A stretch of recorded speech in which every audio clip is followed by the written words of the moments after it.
안녕하십니까. 저는 초롱방송의 초롱이 아빠입니다. 오늘 2016년 2016년 초롱방송 첫 회를 시작하도록 하겠습니다. 제가 지금 한 3주 정도 2주 정도 됐나요? 한 3주 정도 제가 방송을 좀 쉬다가 오늘 처음 이제 2016년 첫 방송으로 이렇게 방송을 해드리고 있습니다. 예, 아르크님 어서 오십시오. 너무 죄송스럽고요. 방송을 지금까지 너무 좀 쉬었죠. 너무 죄송스럽고 앞으로 이제 매주 목요일마다 저녁 10시에 꼭 가급적이면은 방송 결방하지 않고 여러분들 이제 보실 수 있도록 이제 꼬박꼬박 다시 이제 좀 챙겨서 방송 진행하도록 하겠습니다. 네, 오랜만이시네요. 예, 반갑습니다. 2277 포병님, 아르크님, 마제카이님, 스타크와이님 어서 오십시오. 정말 오랜만이시라 너무 또 죄송스럽기도 하고요. 좀 정신없이 좀 한 해를 좀 지난 연말부터 정신없이 한 해를 좀 보냈어요. 그래가지고 이런 거 저런 거 준비할 것도 있었고 좀 정신이 없었습니다. 다시 한번 방송 좀 한 3주 정도 결방된 것에 대해서 다시 한번 제가 이 자리를 빌어서 사과의 말씀 드리도록 하겠습니다. 제 목소리는 잘 들리십니까? 지금 마이크를 오랜만에 지금 설정을 해놔가지고 화면이랑 마이크는 어떻게 잘 들리세요?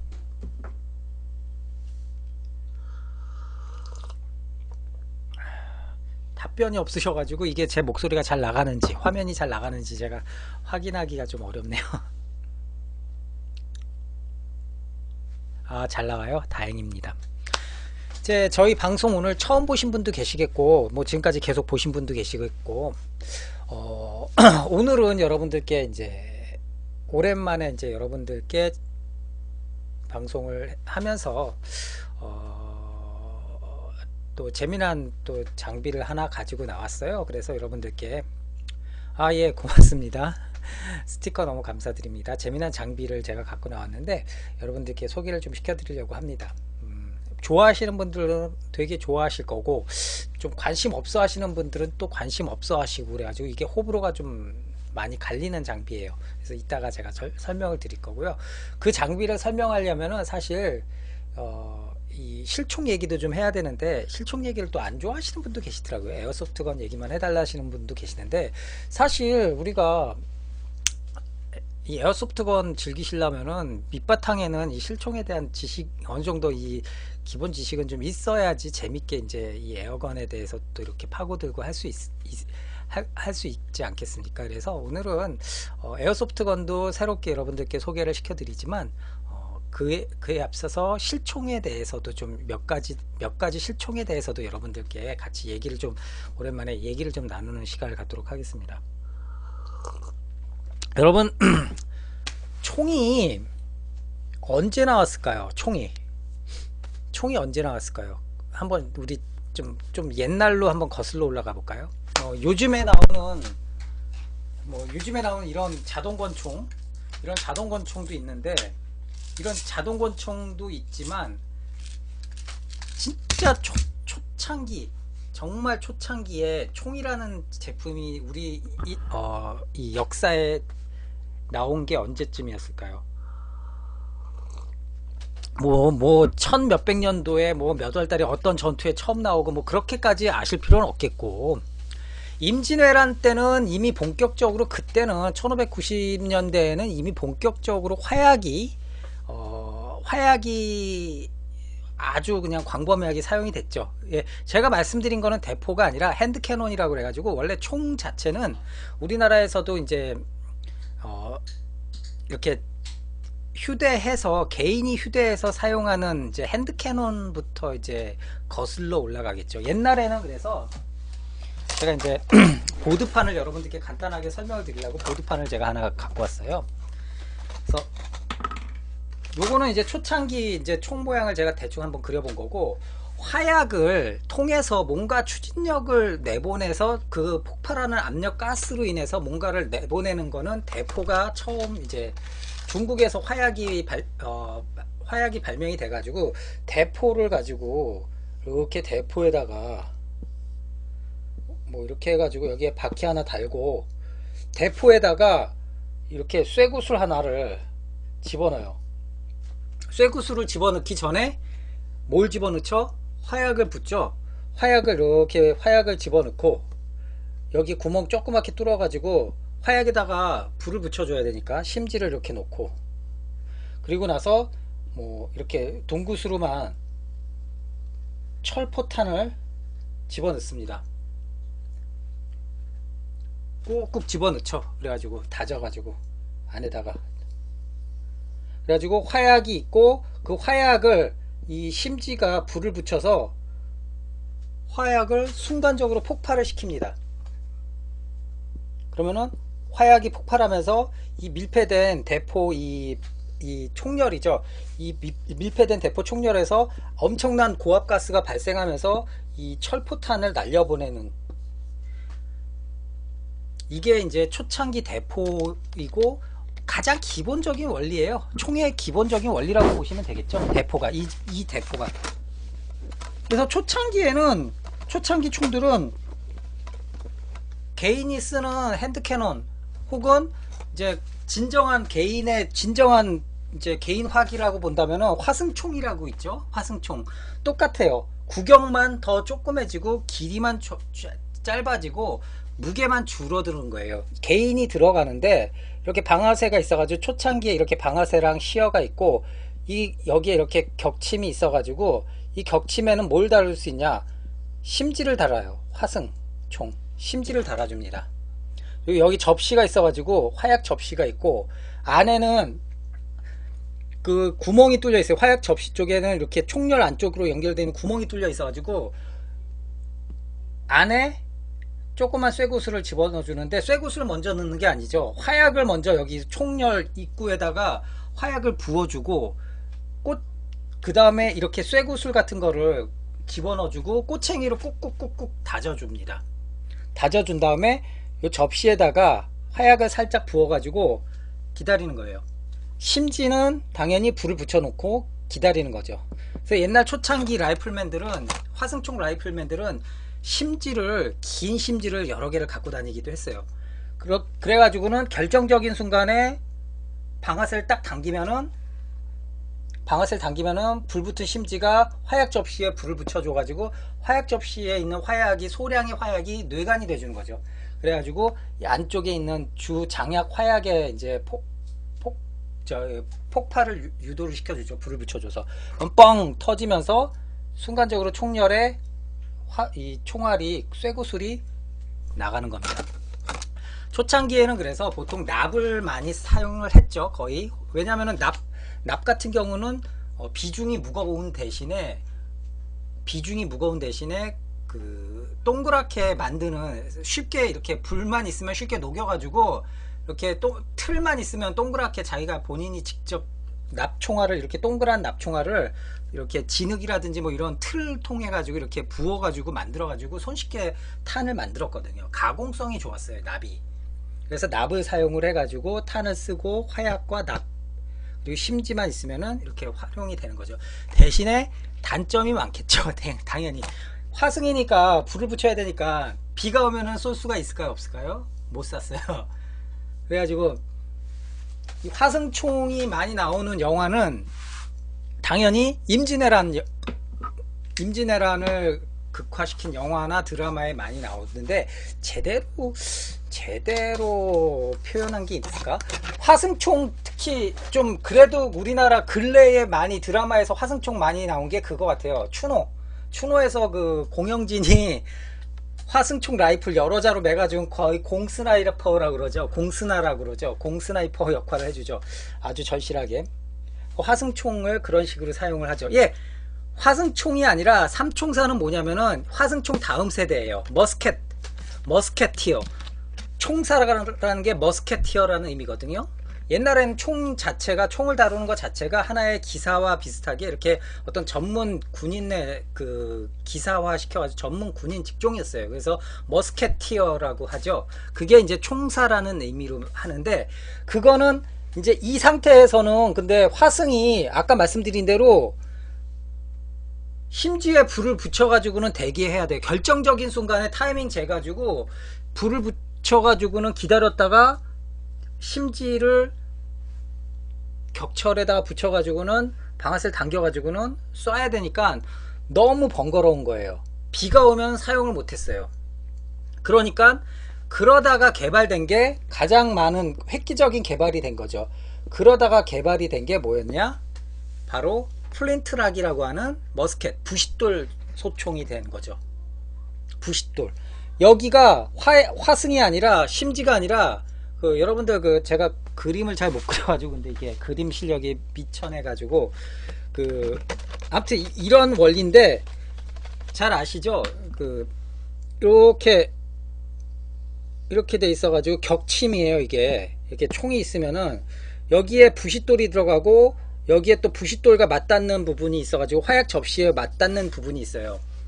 그래가지고 이 격침을 뒤로 당겼다가 당기면은 방아쇠를 당기면은 이 부싯돌이 격침에 부딪혀가지고 순간적으로 격침이 불꽃이 나면서 그 불꽃이 화약에 불을 붙여줘가지고 아까랑 똑같이 안에 화약 넣고 쇠구슬 넣어가지고 그 안에 화약을 발화를 시켜서 발사하는 겁니다. 이게 이제 하나의 초창기 화승총에서 부싯돌총으로 넘어가는 시기가 되는 거죠. 머스케티어라고 해가지고 그래서 머스켓 이 부싯돌총이 그래가지고 1700년대 18세기 17세기의 대표적인 19세기까지 이 머스켓 부싯돌총이 가장 많이 사용이 됐습니다. 부싯돌총 같은 경우는 본격적으로 비가 많이 오면은 뭐 아무래도 화승총처럼 이렇게 아예 못 쏘는 건 아니지만 비가 많이 오면은 습기가 많고 비가 많이 오면은 불발이 낼 때도 있긴 하지만 그래도 화승총보다는 그래도 좀 나은 거죠. 많이 낫고 또 가장 중요한 거는 화승총 같은 경우는 자기가 쏴야지 이제 쏠 때쯤 됐다 싶으면은 심지에 불을 붙여야 돼요. 그런 번거로움이 있는데 머스케티어는 그런 게 생략이 되니까 그냥 총열에 화약가루 집어넣고 납구슬 집어넣고 쇠구슬이나 납구슬 집어넣고 꽂을 대로 꾹꾹꾹꾹 다져준 다음에 철컥 격침만 햄머만 뒤로 탁 당겨주면 되는 거거든요. 그러니까 그 상태에서는 언제든지 이제 발사가 되는 거죠. 화승총처럼 심지에 불을 붙일 필요가 없는 거니까. 그래서 최근에 나온 영화 중에 보통 우리 옛날 영화에 보면은 이 머스케티어, 이 머스켓 권총이나 라이플이 굉장히 많죠. 그래서 최근에 영화 같은 경우 우리나라 최민식 나오는 영화 있죠. 호랑이 잡는 거. 이 제목이 뭐예요? 대호의 최민식이 다른 포수들은 좀 그래도 신식 라이플들을 써요. 일본의 38 라이플이라든지 아니면은 러시아 모신나강 라이플 쓰고 그러는데 최민식은 계속 옛날 총을 고집을 하는데 그 옛날 총이 뭐냐? 바로 이 부싯돌을 통해 가지고 사용을 하는 머스켓 라이플을 썼죠. 그래서 옛날에 이 머스켓 총 자체도 그래서 화승총이나 머스켓 총도 옛날 조선 구한 말엽 때 실제로 사냥꾼들이 많이 사용을 했다고는 합니다. 그래서 이 머스켓이 거의 한 200년 가까이 끌어오죠. 그러다가 부싯돌을 사용하는 이 머스켓에서 또 다른 아이고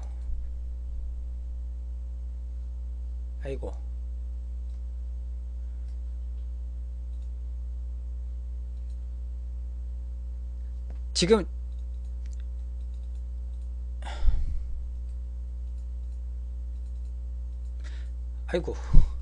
지금 화면이 지금 계속 에러가 나가지고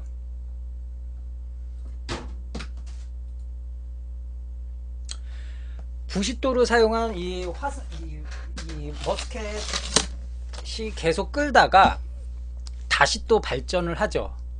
다시 또 발전을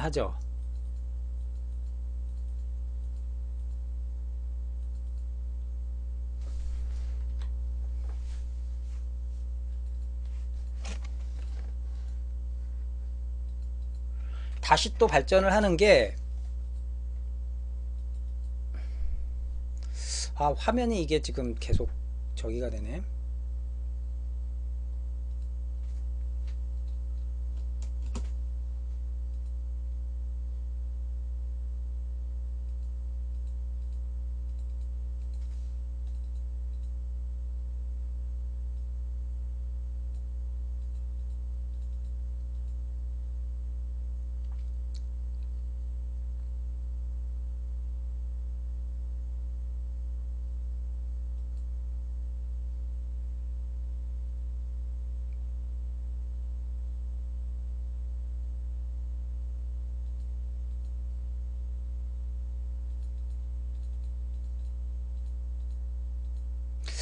아,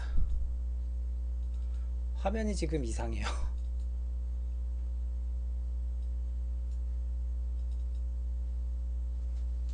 일단은 설명을 드릴게요. 그래서 머스켓을 가지고 이렇게 부싯돌을 통해서 사용하는 총이 개발을 돼서 계속 사용을 하게 됩니다. 사용을 하다가 그러다가 이제 1800년대 1800년대 후반에 와서 1800년대 중반에 와서 이제 변화가 생깁니다.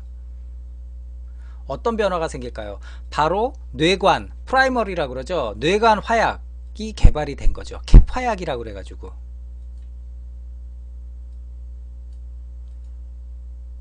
캡 화약이라고 해가지고 뇌관 화약이 개발이 되는 겁니다. 그거는 뭐냐? 우리 그 제가 화약총 있죠? 우리 갖고 노는 화약총.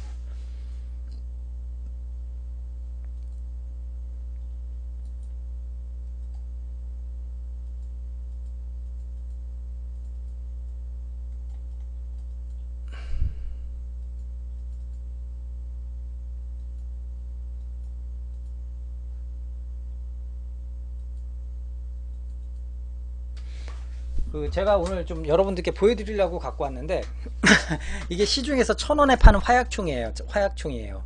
화약총인데 이렇게 보이시죠? 화약이 지금 없어, 공교롭게 화약이 떨어져 가지고 여기 8연발 화약 들어가잖아요. 여기에 8연발 화약이 들어가는데 8연발 화약이 들어가죠. 여기에 들어가는 그 화약이 바로 초창기 부싯돌을 대용하는 뇌관으로 사용하는 그 퍼커슨 라이플, 퍼커슨 타입의 총이 되는 거예요. 프라이머리 타입의 플린트락 시대에서, 즉 플린트락 시대에서 결국은 그 뇌관을 사용하는 그 캡 화약 같이 생긴 뇌관을 사용하는 퍼커슨 타입의 그 총으로 넘어가는 거죠. 즉 제가 화약총을 갖고 온 이유가 여기에 들어간 그 화약이 옛날에는 그래가지고 그 화약이 캡 화약이 그렇게 요즘에 나오는 애들 그 연질 그 플라스틱이나 고무로 돼 있는 게 아니라 옛날에는 금속, 얇은 금속으로 돼 있어가지고 캡 화약이 돼 있는 거예요. 그래서 아, 이거 화면이 이거 고쳐야 되는데 화면이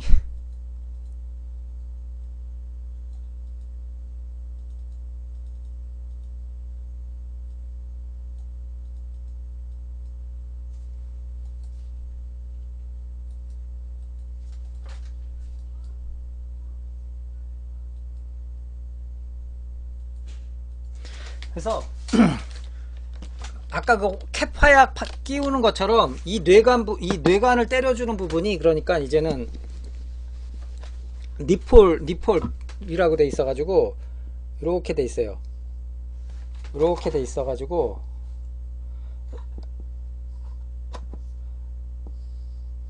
뭐 이제 이거는 그냥 상징적으로 제가 그림을 그리는 겁니다. 여기에 요게 구멍이 뚫려져 있어가지고 속에 바늘구멍이 돼 있어요. 바늘구멍이 돼 있어가지고 이렇게 풀쑥 튀어나왔고, 요 안에 화약을 집어넣고 다시 철탄환을 집어넣습니다. 그리고 이 안에 이게 이렇게 길진 않아요. 이게 짧은데, 그래서 여기 구멍이 이렇게 안쪽으로는 구멍이 뚫려져 있죠. 이 안에 뭘 끼우느냐, 이렇게 생긴 아주 얇은 양철로 된 이렇게 캡이 돼 있어요.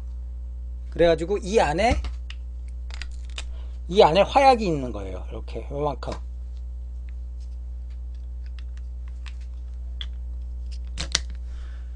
그래가지고 요 캡을 여기에다 이렇게 끼우는 거예요. 그래가지고 해머가 얘를 때려주는 거죠.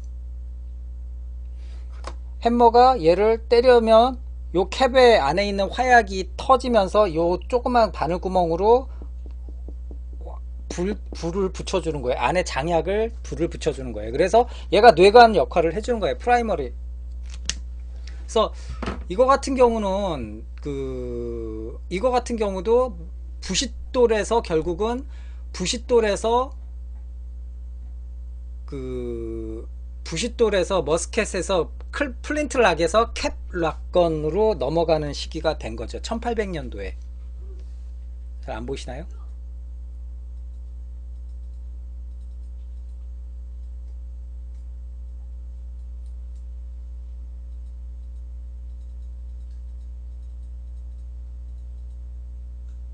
그래가지고 이 캡을 화약을 사용을 해가지고 이거는 되게 간편했어요. 그래가지고 여러분들 1862년인가요? 1862년?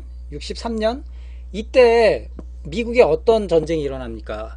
남북전쟁이 일어나죠. 노예를 쓰네 마네 쓰지 마라 뭐 해가지고 남북으로 나눠서 전쟁을 벌입니다. 그래서 뭐 한 4년 5년 정도 전쟁을 벌이는데 그때 당시에 거의 가장 많이 사용한 총이 바로 이렇게 구형 라이플 쓰는 민병대도 있긴 했어요. 머스켓 사용하는. 그렇지만 대부분의 총들이 이런 식으로 스프링필드라든지 뭐 엔필드나 뭐 스펜서 총 같은 이런 캡 화약을 사용하는 라이플이었어요. 캡 락건이라고 해요. 그래가지고 뇌관을 사용하는 이거를 그래가지고 이거 같은 경우는 화약 양도 항상 일정하게 그래서 조절을 하기 위해서 병사들한테 어떻게 줬냐, 이 캡을 이렇게 양철통에다가 이 캡을 쫙 담아가지고 캡만 넣고 또 화약은 이렇게 종이에다가 한 발 발사할 분량의 화약을 종이로 포장을 해줘요. 그리고 쇠굿을 따로 주고. 좀 번거롭긴 해도 그러면은 뭐냐, 화약을 적당히 자기가 알아서 적게도 집어넣고 많이도 집어넣고 그래가지고 이게 불규칙하게 화약이 들어가면은 총열의 수명이 많이 떨어지거든요. 그런데 그거를 일정하게 사용하게끔 한 발 발사할 화약량을 종이로 이렇게 포장해가지고 조그맣게 지금에 보면은 지금 되게 조그맣게 한 손가락만 왔대요. 그래가지고 그거를 입으로 뜯어가지고는 그대로 총구에다가 부어요.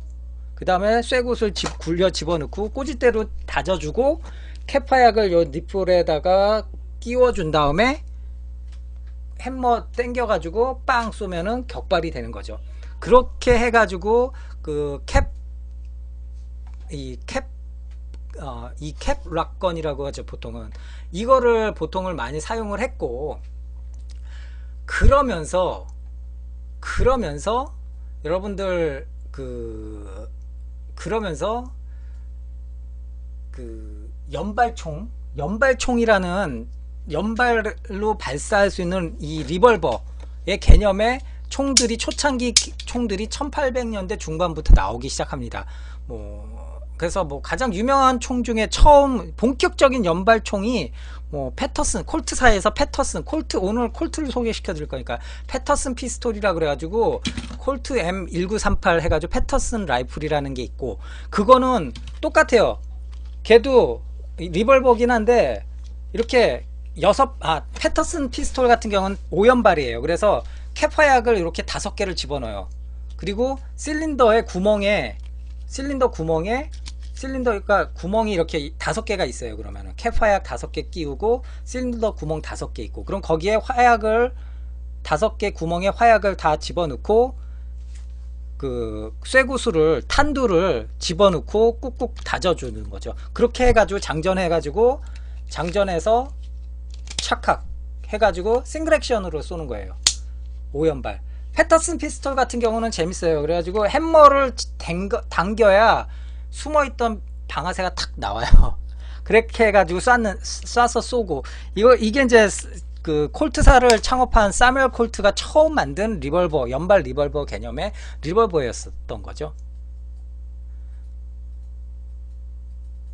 그래가지고 그 패터슨 피스톨이 나왔는데 좀 번거롭기도 하고 뭐 폭발 위험도 크고 특히 방아쇠가 이게 햄머를 당겨야 방아쇠가 튀어나오고 좀 이러니까 크게 성공은 못합니다.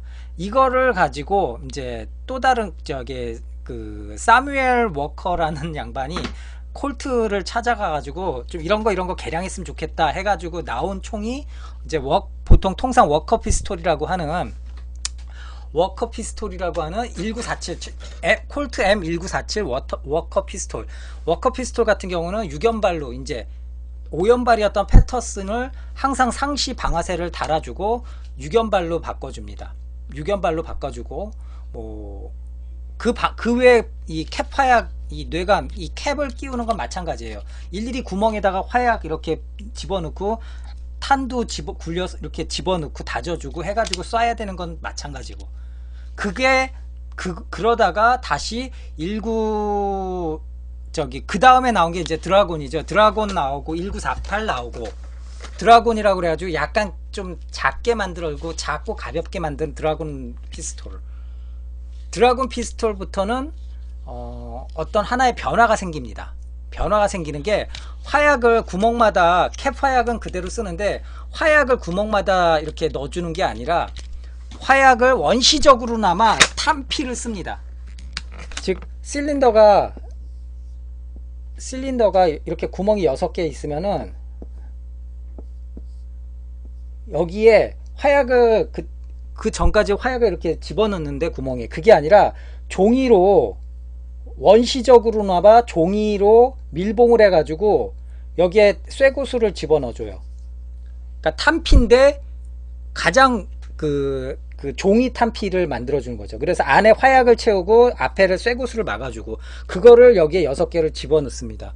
드라곤, 그러니까 용기병 피스톨 드라곤 1948부터 이제 그런 변화가 시작이 돼요. 그런 식으로.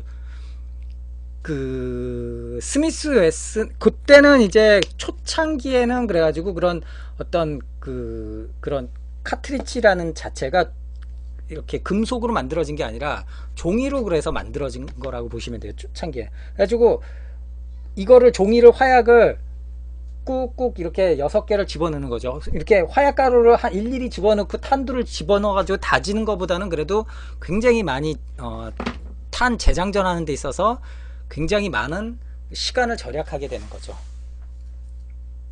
근데 좀 지루한가요? 제가 빨리 끝낼게요.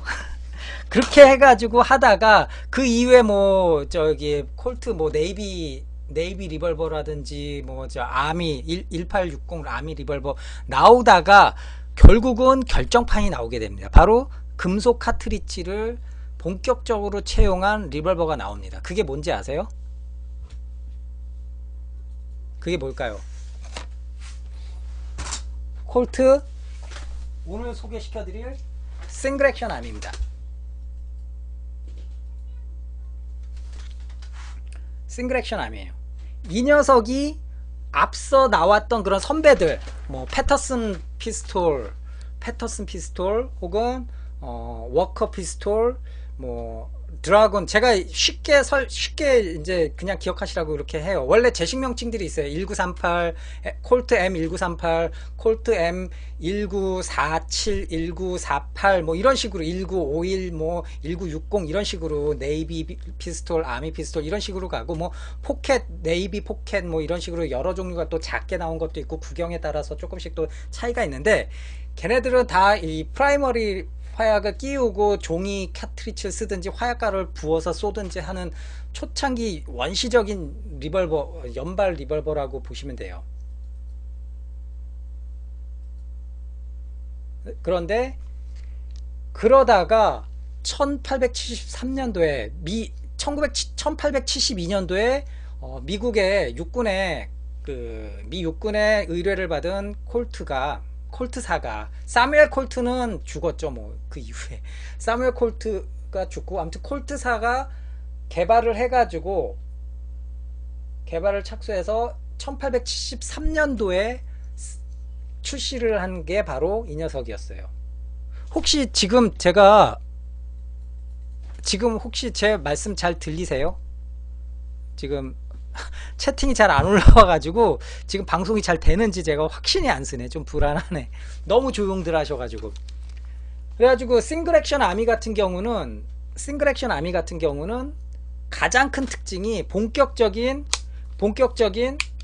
금속 카트리지를 사용했다라는 거죠. 이렇게 그 앞전에는 금속이 아니라 종이라든지 화약가루를 직접 실린더에다가 집어넣고 앞에다가 탄두를 끼워 넣고 했는데, 이제 콜트사로 봤을 때는 그러다가 본격적으로 금속 카트리지에 탄두를 결합한 근대적인 총탄이 개발이 돼서 사용을 한 게 바로 이 콜트 M1873, 통상 명칭 콜트 싱글 액션 아미 SAA라고 하죠.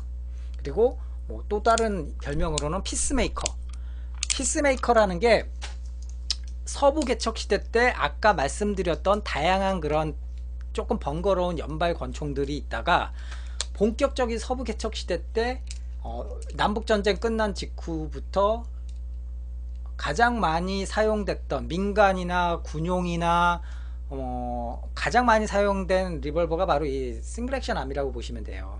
그래서 평화를 유지시켜주는 장비다 해가지고 역설적으로 싱글 액션 아미라고 불립니다. 그래서 종류는 뭐 다양하게 있습니다. 7.5인치 가장 긴 게 이제 기병대 타입 7.5인치, 그 다음에 5.5인치가 알티러리 뭐 포병대다 해가지고 알티러리 타입, 지금 이거 같이 4.5인치 같은 경우는 시빌리언 타입, 이렇게 세 종류가 있고, 그 외에 12인치 번트라인 아웃바렐 사용하는 12인치 번트라인 아웃바렐 사용하는 롱바렐 타입도 있고요. 뭐 다양해요. 여기에 뭐 개머리판도 끼우고 스톡도 끼우고 뭐 다양하게 사용을 합니다. 아무튼 실제로 콜트 이 450형 탄을 쓰는 정말 본격적인 이 금속 카트리지를 사용하는 아주 근대적인 권총이라는 거죠. 그래서 뭐 1세대부터 이게 3세대까지 있어요. 그래가지고 이게 1873년부터 생산을 시작해서 거의 뭐 1930년대까지 생산을 합니다. 한 30만 자루, 35만 자루 정도 생산이 돼가지고 다양한 사람들이 보안관도 쓰고 악당도 쓰고 경찰도 쓰고 군인들도 쓰고. 그래서 서부 영화에 나오는 카우보이들이 사용하는 대부분의 리볼버라고 한다면은 이 싱글 액션 아미라고 보시면 돼요. 물론 그 이전에 역사적으로 고증을 맞추면서 그 이전 배경이다, 뭐 예를 들어서 남북전쟁 때다, 아니면 남북전쟁 이전 얘기다, 그러면은 아까 말씀드린 대로 머스켓을 사용하거나 프라이머리 캡화약을 사용하는 리볼버들이거나 단발총들을 사용을 했겠죠. 하지만 실질적으로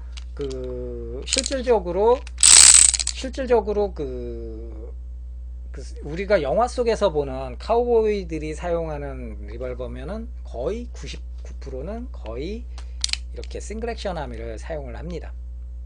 그래서 굉장히 역사적으로도 의미가 굉장히 깊은 장비라고 보시면 됩니다. 그래서 뭐 요즘에 나오는 서부 영화에 이 녀석이 주인공이 되는 서부 영화라면은 코엔틴 타란티노 감독의 헤이트풀 에잇이라고 있죠. 헤이트풀 에잇 보시면은 싱글 액션 아미가 아주 멋지게 나옵니다. 또 뭐가 있나요? 뭐 다양한 서부 영화들에 보면은 싱글 액션 아미가 많이 나와요. 아무튼 유명한 서부 영화에는 1870년대 이후의 배경이라면 무조건 싱글 액션 아미를 쓰겠죠. 가장 많이 사용된 거니까. 물론 그 이전에 워커 피스톨이나 아니면은 패터슨 피스톨, 뭐 아니면 드래곤 피스톨, 뭐 다양한 그런 종류의 총들을 사용하는 영화들도 있습니다. 코엔 감독이 연출한 위대한 용기인가요? 거기에 보면은 그런 초창기 리볼버들, 캡화약 사용하는 리볼버들 많이 나와요. 싱글 액션 아미도 나오고. 그래서 그런 거 보시면 되겠고요. 머스켓 같은 경우, 아까 말씀드린 머스켓, 부싯돌로 사용하는 총들 리얼하게 나오는 게 옛날 멜 깁슨이 나왔던 영화 있었죠. 멜 깁슨이, 그게 뭐였죠? 멜 깁슨이 나왔던 패트리어트인가요? 뭐 거기에도 부싯돌로 사용하는 저기 독립전쟁 당시에 그때 많이 사용을 했고, 또 요즘에 나온 영화에서는 그 레버넌트 죽음에서 돌아온 자, 저기 레오나르도 디카프리오가 나온 그 레버넌트 보시면은 거기에도 다양한 종류의, 그게 그 브레이브 하트는 아니고요.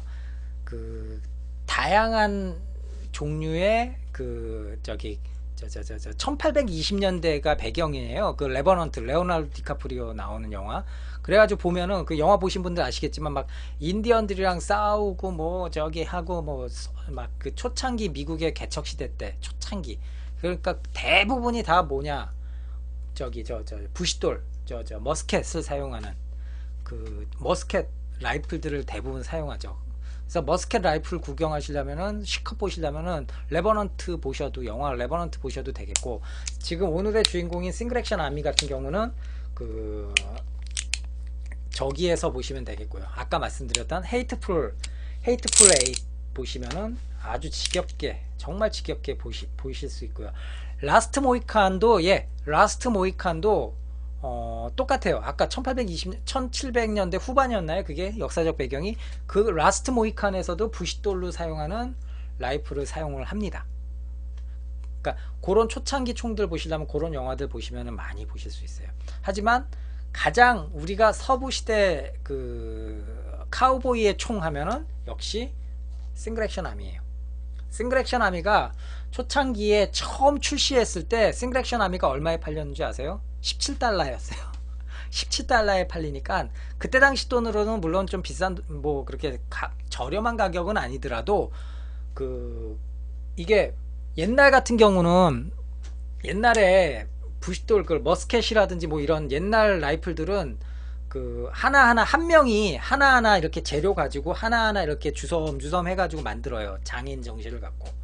그러니까 생산성이 좀 떨어졌는데, 이런 싱글 액션 아미 정도 되다 보니까 이때는 이제 공장에서 규격화된 부품, 대량의 부품들을 해가지고는 이렇게 그 산업화의 어떤 산물로 만들어진 총이라고 보시면 돼요. 그러니까 가격이 저렴하게, 옛날보다는 훨씬 성능 좋으면서 저렴하게 나온 총이라고 보시면 되겠죠. 그래서 본인을 지키기 위한 어떤 자기를 지키기 위한, 그리고 미국 같은 경우는 1900년 초까지만 해도 시외곽, 도시 외곽 지역에 심심치 않게 코이오테나 늑대나 여우나 좀 터프한 놈들은 불곰 같은 경우가 막 지나다니기도 하고 그랬어요. 그러니까 자기 몸 지키기 위해서는 이런 것들이 필수적으로 사용을 했던 거죠. 걔네들 뿐만 아니라 더 무서운 건 바로 사람이었죠. 산적들도 있고, 또 다양한 또 저기 인디언들도 있고. 그러니까 그래서 본인의 어떤 셀프 디펜스 개념의 그 총들을 계속 사용을 해온 거예요. 그래서 라스트 모이칸이라든지 아까 레버넌트, 제가 말씀드렸던 레버넌트 같은 경우, 그리고 미국의 초창기 식민지, 영국 식민지였을 때부터 이미 미국의 성인 남자라면은 10살 11살 넘어갈 때부터 이미 총, 그 아까 말했던 그 머스켓 부싯돌 소총이나 권총 사용하는 거를 트레이닝을 다 받았어요. 생존과 직결되는 거니까 생활이에요, 미국에서는. 왜냐면은 집에서만 나가면 무조건 황무지에 막 그 개척이 안 된 곳이니까 총이 필요한 거지. 무조건 사냥을 해야 되고, 아까 말했던 인디언들과도 심심치 않게 부딪히고 하니까 거기에서는 남자가, 성인 남자라면은 남자 대우를 받으려면은 총을 다룰 줄 알았어야 돼요. 그러니까 화약량은 얼만큼, 탄은 어떻게 해가지고 집어넣고, 빨리 얼만큼 또 장전을 잘하느냐, 빨리 하느냐, 그리고 그 또 얼마만큼 또 총을 잘 쏘느냐, 잘 쏴야 사냥을 잘하는 거니까, 그러면 그건 생존과 직결되는 거니까요. 그런 바탕에서 미국이 총으로 이루어진 나라라고 해도 과언이 아닌 거죠. 그렇게 해서 실질적으로 그렇게 셀프 디펜스 개념의 총들을 가지고 영국으로부터 독립을 했어요. 사실상 민병대를 통해서, 민병대가 구성이 돼가지고 영국과 전쟁을 벌여서, 독립전쟁을 벌여서 독립이 된 거죠.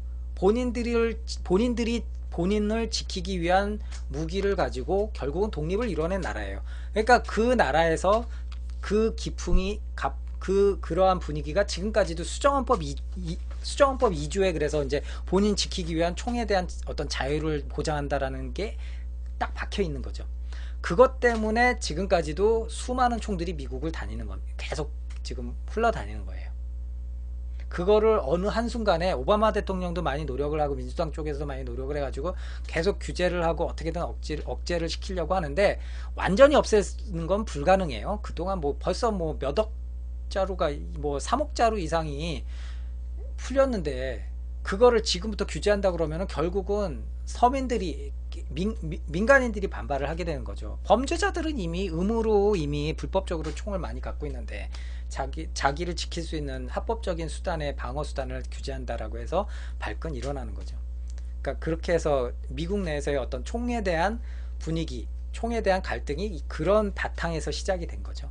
그래서 오늘 다시 얘기를 들어가면은 미국을 있게 해준, 지금의 미국을 개척하게 해준 총이 바로 이 싱글 액션 암이라고 해도 과언이 아닌 거예요. 그래서 싱글 액션 암의 가장 큰 특징 중에 하나가 아까 말씀드린 대로 이렇게 금속 탄피를 사용을 한다. 본격적인 이 금속 카트리지를 사용하는 총 중에 하나다. 그 이후에 이제 여러 가지 금속 탄 카트리지를 활용한 총들이 윈체스터 라이플이라든지 다양하게 나오면서 핸드건은 콜트, 싱글 액션 아미, 라이플은 윈체스터 라이플 뭐 해가지고는 거의 표준 장비가 되다시피 하죠. 그리고 그 합법적으로 삐비탄 500m까지 날아가는 총은 없습니다.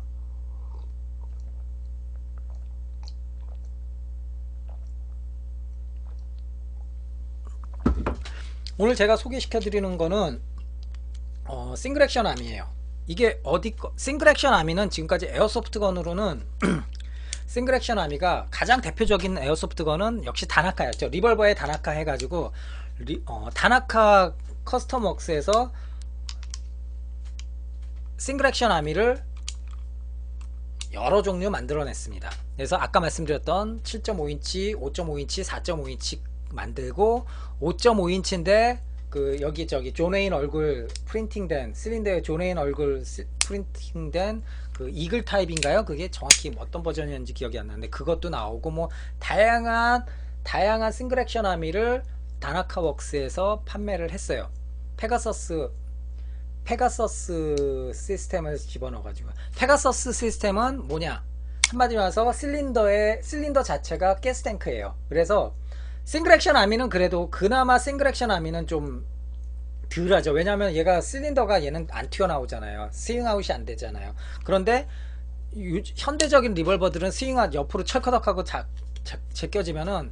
제껴지면서 카트리지가 쫙 빠지는 게 리볼버의 맛인데 이게 리볼버가 그 다나카 페가서스 같은 경우는 리볼버 이 실린더 자체가 통짜가 다 가스탱크예요. 그러니까 카트리지가 분리가 안 돼요. 그냥 카트리지는 그냥 더미로만 끝에 부분만 보여줘요. 그게 가장 큰 단점으로 손을 꼽히죠. 그런데 그럼에도 불구하고 다나카가 리볼버를 다양한 종류를 내면서 굉장히 그 모양새도 상당히 리얼하게 만들어내고 하니까 굉장히 많은 인기를 얻게 됩니다. 그래서 다나카에서 싱글 액션 아미가 나와가지고 삐비탄도 파워도 좀 셌었고요. 그때 당시에 다나카 기준으로 다나카 리볼버가 나오고 그 다나카 리볼버가 폭발적으로 인기를 얻으면서 FD 패스트 드로우라고 그러죠. 서부 시대 그 저기 총잡이들처럼 이 싱글 액션 아미 전용 그 홀스터를 해가지고 얘를 이렇게 딱 했다가 시그널 삑 하면은 빨리 뽑아가지고는 격발을 시키는 거죠. 뭐 풍선을 터트린다든지 해가지고 그걸 누가 더 빨리 하느냐. 패스트 드로우를 이제 그 카페나 동호회가 생기기 시작한 거죠. 다나카 싱글 액션 아미를 통해서. 근데 일본에서 뭐 미국은 실총 싱글 액션 아미로 패스트 드로우를 하고 일본 같은 경우는 이제 다나카 거 싱글 액션 아미로 하거나 아니면은 하트포트라든지 뭐 저 CAW라든지 또 싱글 액션 아미를 일본 같은 경우는 화약으로 캡 화약을 껴가지고 사용하는 저 모델건들도 있었고요. 그런 걸 통해 가지고 패스트 드로우를 일본에서 많이 발전을 시킵니다. 그래서 한국도 2000년대 초반에 패스트 드로우를 좋아하는 분들이 모여서 다나카 이 주로 다나카나 하트포트 제품으로 해가지고 싱글 액션 아미로 이 패스트 드로우를 합니다. 지금까지도 하고 계세요. 그래가지고 그분들이 FDK죠. 그래서 패스트 드로우 코리아 해가지고 카페나 뭐 동호회가 있는 걸로 알고 있습니다. 그래서 대부분 다나카 베이스로 했는데 그러다가 좀 한 10%좀 10% 정도 부족하죠. 카트리지가 분해가 안 되니까 분리가 안 되니까 조금 좀 아쉬움이 많았어요. 그 상태에서 그리고 또 이제 바디가 플라스틱이었고 그러다가 마루신 다나카만큼이나 리볼버를 많이 만들어냈었던 마루신에서 이렇게 카트리지 방식의 싱글 액션 아미와 다양한 리볼버를 생산을 합니다. 그래서 많은 인기를 얻었는데 하지만 다나카는 그립을 가스탱크가 실린더니까 그립을 리얼 타입을 써요. 그래서 그립 같은 경우 다나카 싱글 액션 아미에는 그립을 실물 그립을 다 달 수 있었어요. 근데 마루신 거 같은 경우는 카트리지 타입이니까 가스탱크가 그립에 들어가요. 그러다 보니까 커스텀 그립을 사용을 못하는 거라, 실총 그립을 사용을 못하는 거라, 그게 좀 단점이었어요. 그래가지고 그러니까 각각의 서로 장단점이 있는 거죠. 대신에 마루신 같은 경우는 카트리지를 사용을 했어요. X 카트리지 타입 해가지고 카트리지를 이렇게 사용을 하게끔. 그래서 마루신 제품도 국내에도 좀 일부 들어오고 인기를 좀 얻었죠. 근데 둘 다 헤비웨이트라든지 아니면 플라스틱 ABS로 만든 거라 둘 다 태생적 한계는 있었어요. 그러다가 작년 2015년 여름에 결국은 우리 그 저기에서 우마렉스 여러분들 우마렉스에서 우마렉스사 대만 홍콩에 있는 그 회사죠. 우마렉스에서 결국은 리볼버를 제작을 합니다. 바로 싱글 액션 아미. 그래서 처음에 나온 거는 저도 대만 가서 처음 접했어요. 처음에 나온 놈은 뭐였냐, 그 4.5mm 버전이었어요. 삐비탄이 4.5mm 삐비탄이었어요. 그러니까 4.5mm 삐비탄을 썼는데 유럽이나 미국에 수출하기 위해서 4.5mm 삐비탄을 썼는데 그래가지고 저도 한국에는 눈물을 머금고 갖고 오지 못했죠. 한국에선 4.5mm가 통용이 안 되니까 6mm만 허락이 되니까. 그러다가 여름 지나서 이제 6mm 버전이 나오기 시작한 거예요.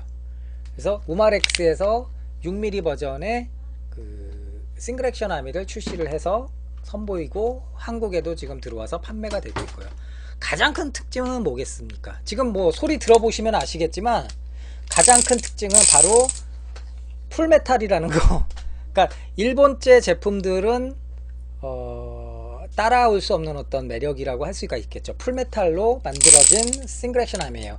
옛날에 다나카 제품을 이렇게 풀메탈화 시키려면은 최소한 150만원 200만원 들어갔죠. 그래서 굉장히 큰 돈이 들어갔는데 프라임에서 나온 메탈 바디나 메탈 실린더 세팅하고 해주려면 굉장히 천문학적인 돈이 들어갔는데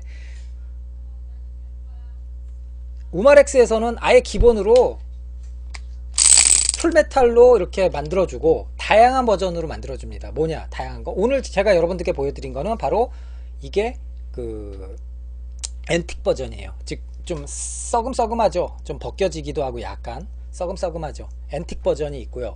또 하나는 뭐냐면은 은색 실버 버전이 있고요. 또 하나는 블루잉 버전, 굉장히 그것도 예뻐요. 색깔이 푸르스름한 실총 블루잉 버전, 실총 같은 블루잉 버전으로 탁 나와 있어요. 그래서 각각의 취향에 맞춰서 국내에도 세 종류가 나왔으니까요.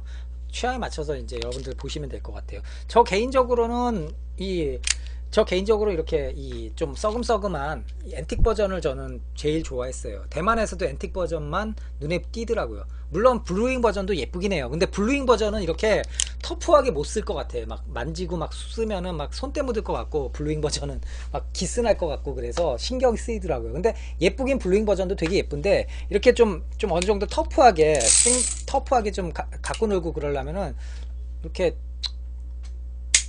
저기도 이렇게 이 앤틱 버전도 상당히 좋은 것 같아요. 그래서 국내에 들어오기 위해서는 당연히 약간의 디플로매팅은 되어 있습니다. 실총과는 다른 부분이 있습니다. 뭘까요? 바로 안전장치거든요. 실총에는 얘가 안전장치가 없죠. 근데 국내 에어소프트건에는 안전장치가 있어야 돼요. 바로 이 밑에 있습니다. 그래서 햄머를 풀코킹을 한 상태에서 얘를 빨간 점이 안 보이게 요거 버튼을 밑으로 내려주면은 안전장치가 걸려서 작동이 안 됩니다. 간단해요. 다시 흰 점이 보이면 안전장치가 걸린 거예요. 다시 빨간 점이 보이도록 버튼을 앞으로 밀어주시면은 이제 해제가 된 거고요. 그래서 국내에서도 물론 좀 가슴 아픈 칼라 파트는 들어가 있습니다만, 그래도 그거는 뭐 한국에서 에어소프트건을 즐기시려면 어쩔 수 없는 거고요. 가장 큰 특징이 아까 말씀드린 대로 이렇게 풀메탈이라는 거, 그리고 제대로 된 이렇게 카트리지, 금속 카트리지를 제대로 이렇게 여러분들 이렇게 한 발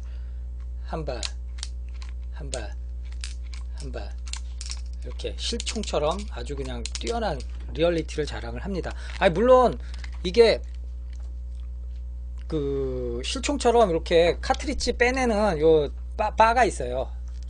이렇게 지금 보이시죠? 이렇게 요거를 밀어주면은 빈 탄피가 빠지는 거예요. 열에 원래 실총 같은 경우는 열에 이 빈 카트리지가 팽창이 돼 가지고는 가끔 가다 꽉 끼는 경우가 있죠. 그럴 때는 이 버튼을 이젝터를 눌러 주시면 이렇게 튀어나오죠. 탄피를 밀어주는 거죠. 그것도 충실하게 이렇게 작동이 되는 거죠.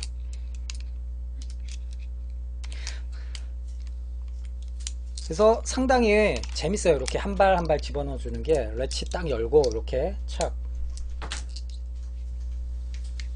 그래서 저는 제가 봤을 때 국내 FDK 코리아에서도 이거 굉장히 되게 환영할 만한 제품 같아요.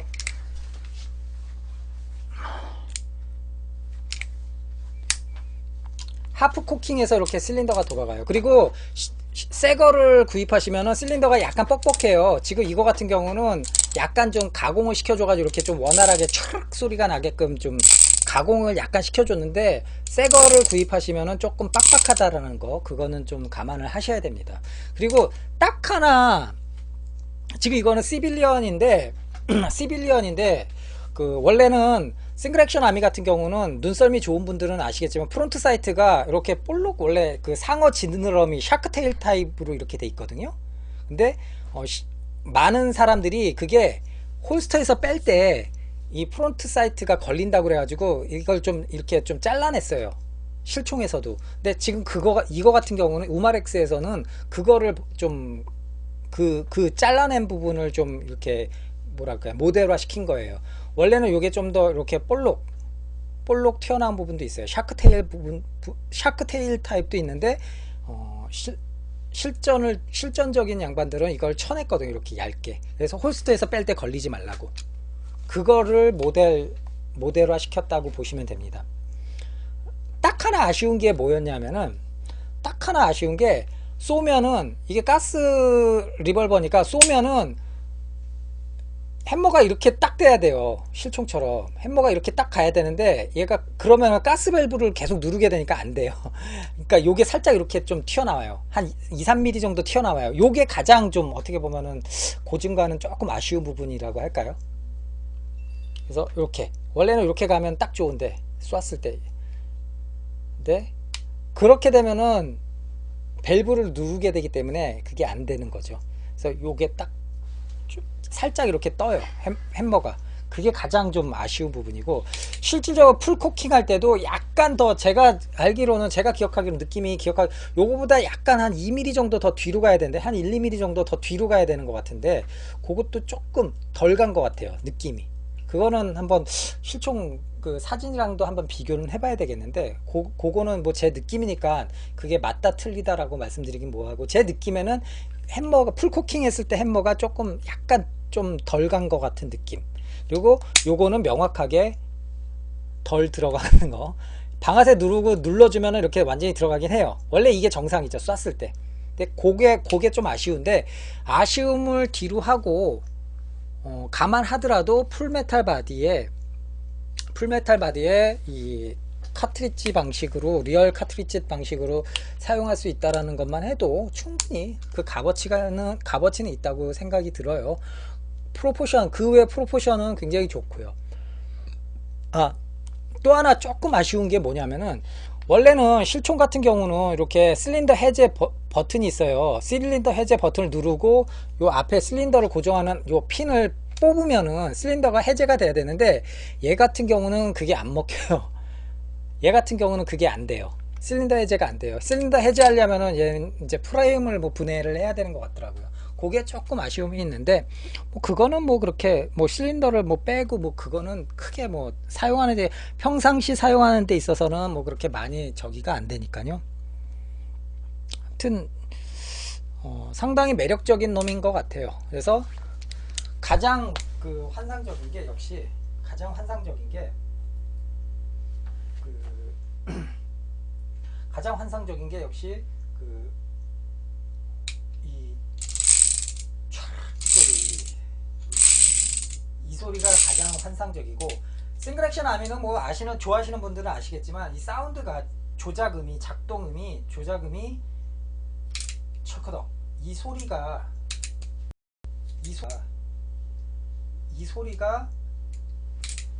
척커덕, 이 소리가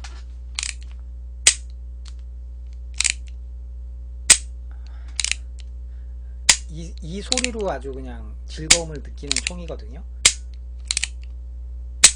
그래서 옛날에는 짱고가 영화에서 보면 연발총처럼 막 쏘죠. 그게 이제 방아쇠를 당긴 상태에서 요것만 때려주는 거예요, 계속. 그러니까 패스트샷인데 제가 이거는 잘 못하니까 아무튼 그런 식으로.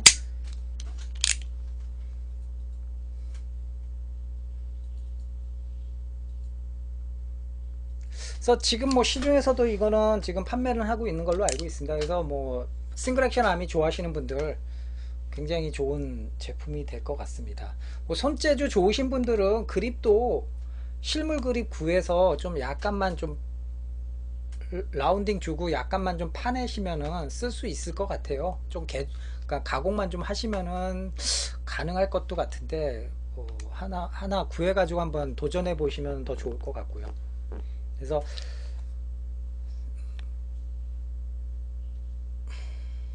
역시 싱글 액션 하면은 사실 이 전용 홀스터랑 같이 있어야 좀 딱 좋은데,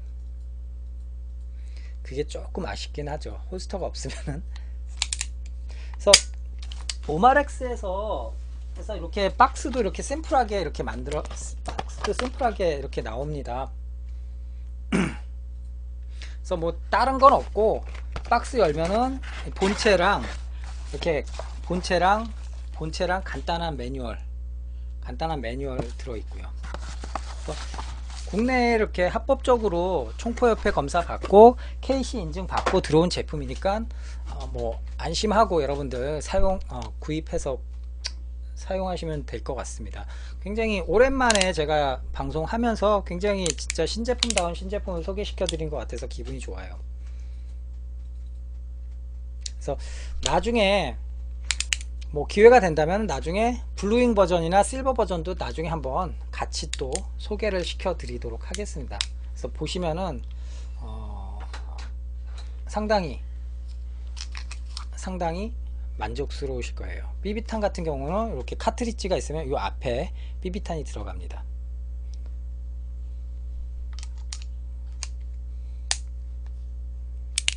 그래서 사운드라든지 요 작동 조작음이 굉장히 예술이죠.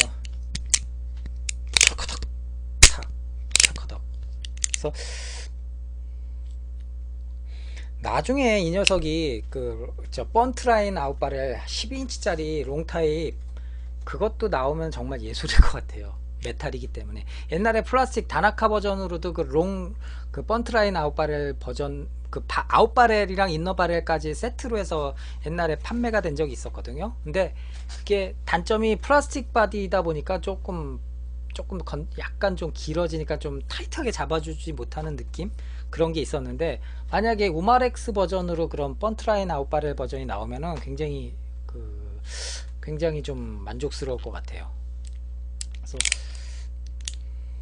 오늘 이거를 설명드리려고 초창기 권총들, 화약총들 뭐 이런 것들 제가 좀 너무 장황하게 설명을 드렸는데, 그건 좀 재미없었던 것 같고요. 재밌죠. 그거 설명해 드리려고 요것도 하나 제가 구해왔던 거예요. 그래서 요거는 이제 제 막내딸한테 줘야겠네요. 자, 오늘은 슬슬 이제 방송을 좀 마무리 져야 될 것 같은데요.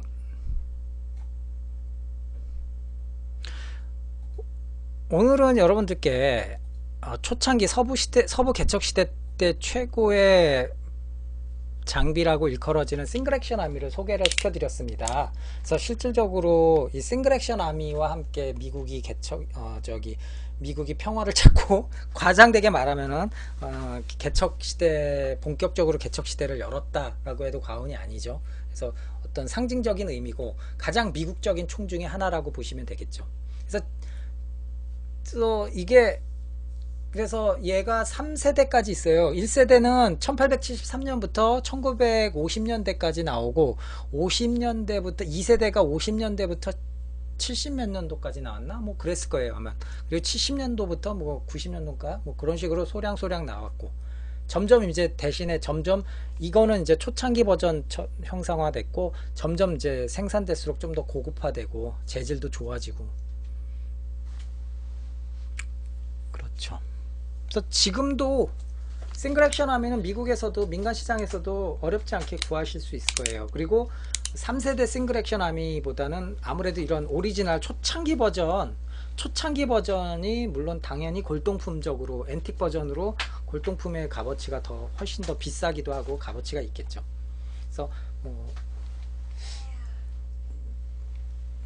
한번 그런 서부 시대 좋아하셨던 분들이라면 하나쯤은 소장해 보셔도 좋을 것 같아요.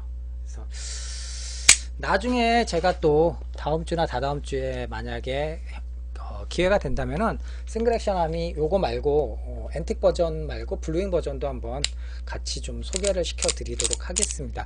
오늘 너무 한 3주 만에 제가 방송을 재개하는 것 같아 가지고 너무 죄송스럽고요. 다시 한번 이 자리를 빌어서 제가 좀 사과의 말씀 드릴게요. 아무튼 다음번부터는 제가 계속해서 목요일 저녁 10시마다 가급적이면은 뭐 방송이 좀 짧게 되더라도 쉬지 않고 계속해서 진행을 좀 하도록 하겠습니다. 재미난 소재거리를 가지고 여러분들 앞에 찾아뵙도록 하겠습니다. 그러면은 오늘은 이제 방송 좀 마무리 짓고요. 싱글 액션 아미에 대해서 말씀을 드린 거고요. 당연히 가스건이죠. 지금 가스가 없어가지고 계속 공총 쏜 거예요. 그리고 리볼버는 뭐 반동이나 뭐 이런 게 의미가 없기 때문에 저는 리볼버에 가스 안 채워요. 잘. 이렇게 리볼버의 핵심은 역시 이렇게 차카닥 이 조작음, 작동음이 가장 즐거우니까요.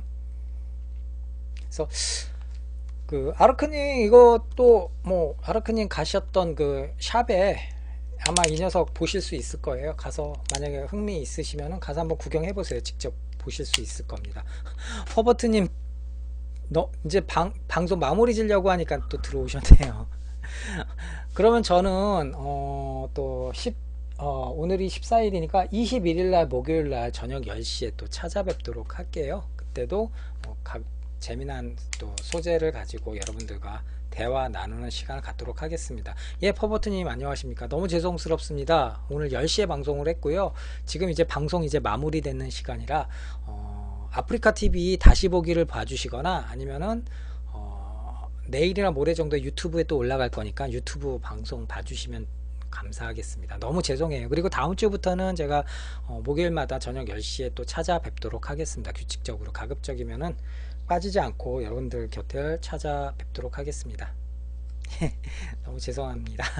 예, 그러면 저는 이제 방송 마무리 짓도록 할게요. 오늘 방송을 너무 오랜만에 하다 보니까 카메라나 뭐 이런 게 좀, 예, 카메라나 뭐 이런 게 조금 지금 계속 지금 조금